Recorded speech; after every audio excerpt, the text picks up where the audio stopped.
দাবি ওই মেয়েটা আসলে তো এই স্থানে নয়, ওরা এই কিছুদিন আগে এসেছে।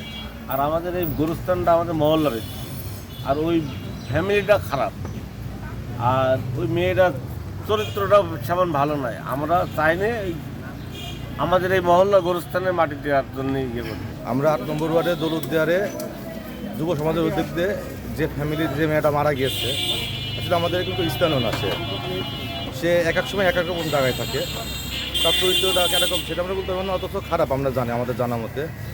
যে আমরা চাচ্ছি আমাদের পারিবারিক বা আমাদের যে 8 নম্বর ওয়ার্ডের যে গোরস্থান কবরস্থান আমাদের সবাই জনগণের, সে এখানকার অবৈধ এক কথাই। সে আমাদের 8 নম্বর ওয়ার্ডে কোনো এনআইডি কার্ডও নেই তার, সে এখানকার বাড়ির মালিকানাও না।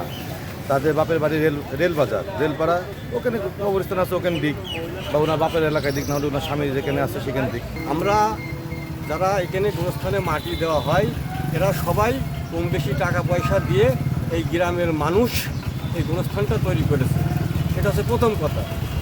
আর যিনি মারা গিয়েছে তিনি তো আমাদের গোরস্থানের কোনো সদস্য না। তার জীবনী সম্পর্কে যদি আপনারা জানতে চান, সেটা আমাদের কাছে খুবই অপছন্দনীয়।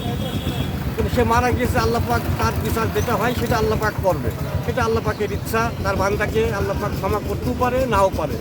কিন্তু আমরা সামাজিকভাবে আমাদের যেহেতু এলাকায় বসবাস করতে হয়, সেক্ষেত্রে একজন সে তার ব্যবহার আচার এবং তার চলাফেরার যে গতি, সেটা আমাদের কাছে পছন্দনীয় না। আমার বোন গলা দড়িতে মারা গিয়েছে ঝিনেদায়, আমি 17 করে ঝিনেদায় গলা দড়িতে মারা গিয়েছে। আমরা এখানে মাটি দিতে চাইছি। কমিটিওয়ালারা আমাদের বললো যে 7,000 টাকা লাগবে কবরের জন্য, আর 1,000 টাকা দেওয়া লাগবে বাসের জন্য। আচ্ছা, আমরা 7,000 টাকা রাজি হলাম যে 7,000 টাকা দেওয়া হবে, তাহলে আমার তিনটার মাটি দেওয়া হবে। একা মেকা সব বিকাশ নেওয়ার পরে তারা বলছে যে হবে না, টাকা নিয়ে নাও, মাটি কিনে দিতে হবে।